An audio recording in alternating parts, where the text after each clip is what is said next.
Big tractor trailers carrying supplies pull in all the time at the Capital Area Food Bank in Washington, D.C., and that's a good thing. Hey, this is Chelsea from Capital Area Food Bank. I got a message on my voicemail from you. I run the Hunger Lifeline at a food bank. And how can I help you today? And help people who are hungry get food. Chelsea Foster says it's a dose of harsh reality for a young woman only a year removed from college. The face of hunger is very different from what people imagine.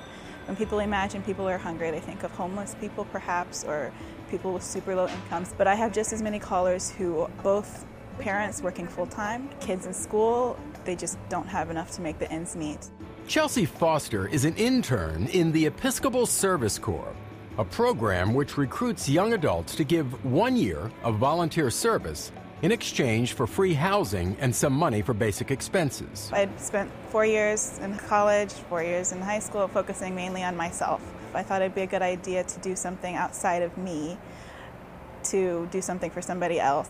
I think what we're going to try to do is the more you get to know the material, that way you can just like... Rebecca Crosswaith is another intern in the Episcopal Service Corps program in Washington, volunteering at Ballou High School in D.C.'s Southeast Quadrant. It's full of energy and life. It's also a really tough environment. They trickle into our room a lot during the day because they know it's a safe space that they can come to and that we're there to listen and that they can talk to us.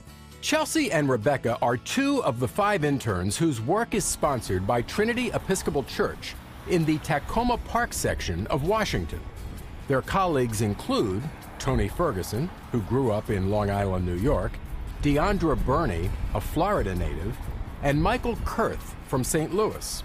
Like all Episcopal Service Corps interns, they live together in what is called intentional community. To be very purposeful about the space that you're in and about kind of this family that you've formed.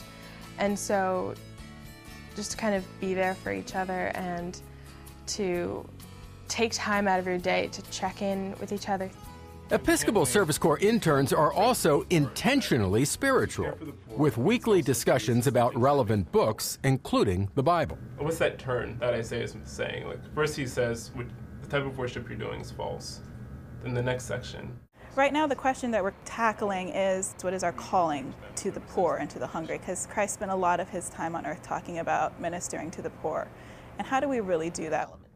The congregation of Trinity Episcopal anchors the young adults during their year in the nation's capital, providing a house to live in, living expenses, and fellowship. While visiting Washington, I joined with church members for a midday worship and Bible study, led by their pastor, Trinity Rector Canon John Harmon. Beyond the salvation of souls, the church also exists to serve those who are not in the church.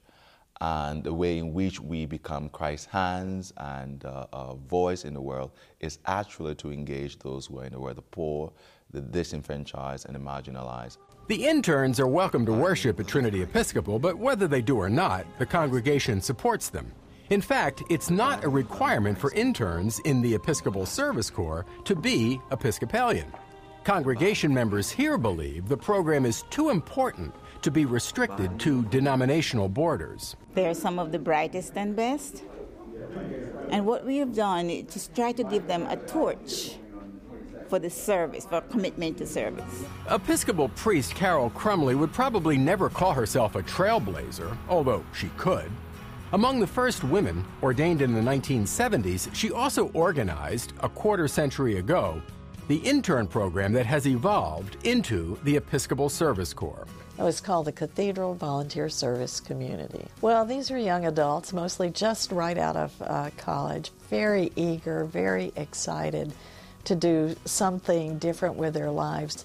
And what I discovered was there are a lot of nonprofit organizations in this city, and they were thrilled, frankly, to have interns who were intelligent, dedicated, energetic, creative. Now, babies born during those first intern years are young adults in the Episcopal Service Corps, a new generation learning an old lesson. I feel like my generation is a very determined generation. And so we recognize that there are a lot of issues that need to be handled, but You can't just like a page on Facebook. You have to get out there and do it. You have to actually take a stand and recognize that there are people in the world that could use my help.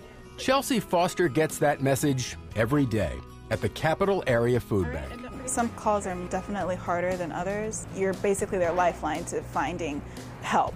And so you do have to take it seriously. That goal of caring for and serving other people is what Canon John Harmon learned from his childhood in Liberia in West Africa. We had in our home a room called the stranger room, so that at any time, anyone who walked into the house needing a place to stay had a bed.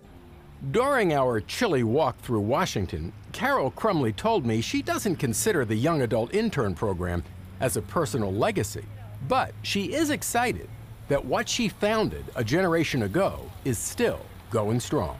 That you're ruined for life if you have this kind of experience, ruined in the sense that your values around service are strengthened, your sense of community is enlarged, and you have the support of the Anglican Communion. What could be better than that for the church and the life of the church?